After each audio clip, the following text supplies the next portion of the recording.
Hello friends, welcome to VK kitchen. இன்றைக்கான விடுகதை வந்து கை இருக்கும் பிடிக்க முடியாது, கால் இருக்கும் நடக்க முடியாது, அது என்ன? இதோட ஆன்சர் வந்து தெரிஞ்சுக்கணும்னா வீடியோட எண்ட் வரைக்கும் பாருங்கள். வீடியோட எண்டில் வந்து நாங்கள் சொல்வோம். இப்போ வந்து நம்ம பாஸ்தா செய்ய போகிறோம். எந்த ஒரு சாஸுமே யூஸ் பண்ணாமல் பாஸ்தா செய்ய போகிறோம். அதுக்கு முதல்ல ஃபஸ்ட்டு சுடு தண்ணி வச்சுக்கலாம். அதில் 250 கிராம் மேக்ரோனி சேர்த்துக்கலாம்.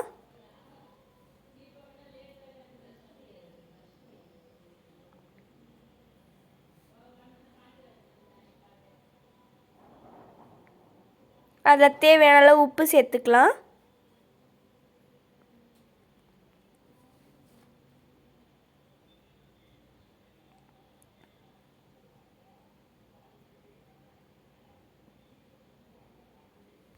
இது வந்து 8 to 10 மினிட்ஸ் குக் ஆகணும். அதுக்கு மேலே விட்டுட்டிங்கன்னா அது ரொம்ப ஓவர் குக் ஆகி எல்லாம் ஒன்றோட ஒன்று ஒட்டிக்கும்.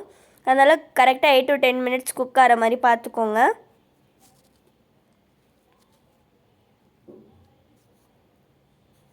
அது நல்லா குக் ஆனதுமே அதை தனியாக ஃபில்டர் பண்ணி எடுத்து வச்சுக்கலாம். இப்போ ஒரு கடாய் எடுத்துக்கலாம். அதில் 5 டேபிள் ஸ்பூன் எண்ணெய் சேர்த்துக்கலாம்.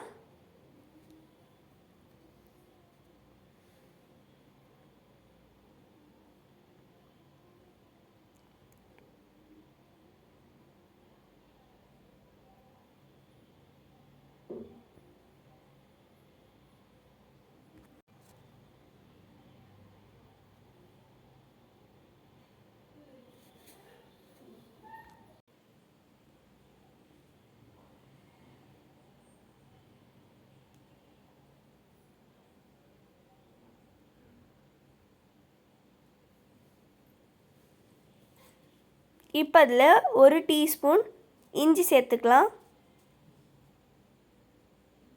இப்போ அதில் கட் பண்ணி வச்சுருந்த 1 டேபிள் ஸ்பூன் பூண்டு சேர்த்துக்கலாம். அது நல்லா கலந்து விட்டுக்கலாம்.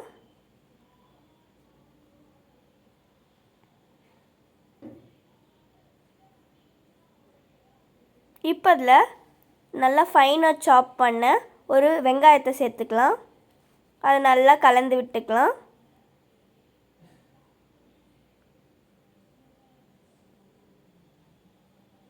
இப்போ அதில் அரைச்சி வச்சுருந்த 3 தக்காளியை சேர்த்துக்கலாம்.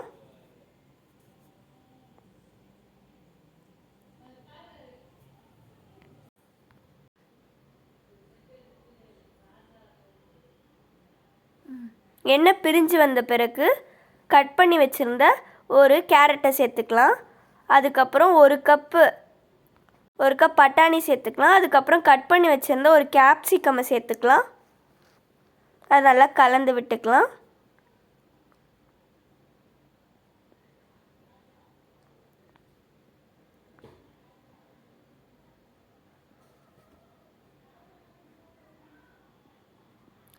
யாருக்கெல்லாம் பாஸ்தா ரொம்ப பிடிக்கும்னு சொல்லிட்டு கமெண்ட்டில் சொல்லுங்கள்.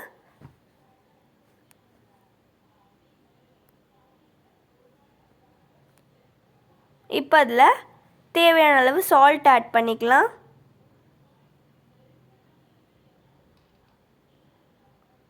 இப்போ அது நல்லா கலந்து விட்டுக்கலாம்.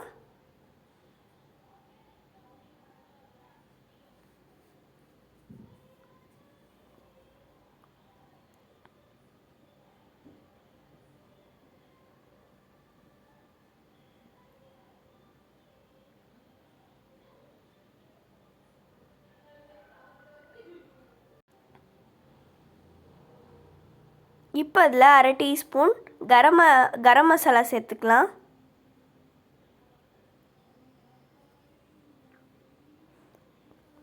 இப்போ அதில் 1 டேபிள் ஸ்பூன் சீரகத்தூள் சேர்த்துக்கலாம்.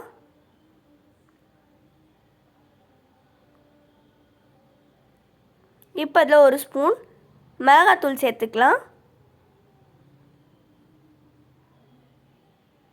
அது நல்லா கலந்து விட்டுக்கலாம்.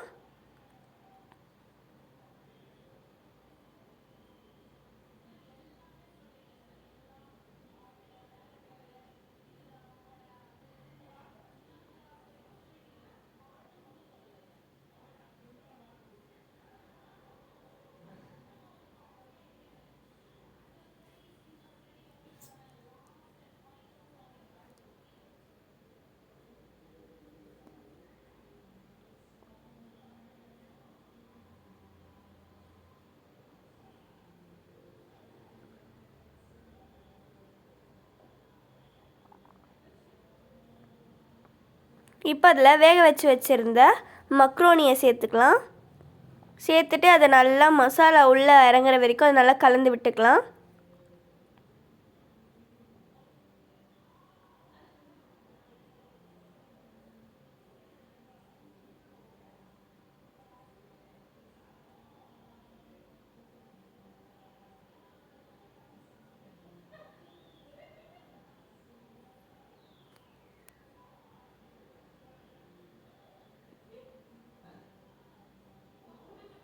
இப்போ அதில் 1 டேபிள் ஸ்பூன் மிளகுத்தூள் சேர்த்துக்கலாம். அதுக்கப்புறம் ஃப்ளேவருக்காக கொத்தமல்லி சேர்த்துக்கலாம்.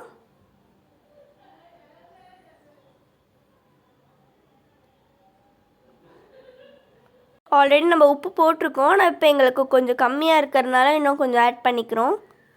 உங்களுக்கும் செக் பண்ணி பார்த்துட்டு கம்மியாக இருந்ததுன்னா ஆட் பண்ணிக்கோங்க. இப்போ அதில் 1 டேபிள் ஸ்பூன் எண்ணெய் சேர்த்துக்கலாம்.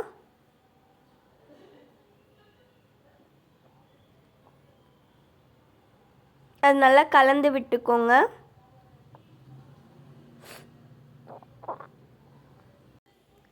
இப்போது நம்ம பார்த்த விடுகதைக்கான ஆன்சர் வந்து நாற்காலி. அதுக்கு தான் இருக்கும் ஆனால் பிடிக்க முடியாது, நம்மளால் கால் இருக்கும் ஆனால் அதெல்லாம் நடக்க முடியாது. இந்த வீடியோ பிடிச்சிருந்தா லைக் பண்ணுங்கள், ஷேர் பண்ணுங்கள், கமெண்ட் பண்ணுங்கள், பெல் பட்டனை கிளிக் பண்ணுங்கள். இந்த சுவையான பாஸ்தாவை வீட்டில் செஞ்சு பார்த்துட்டு எப்படி இருக்குன்னு சொல்லுங்கள். தேங்க்ஸ் ஃபார் வாட்சிங்.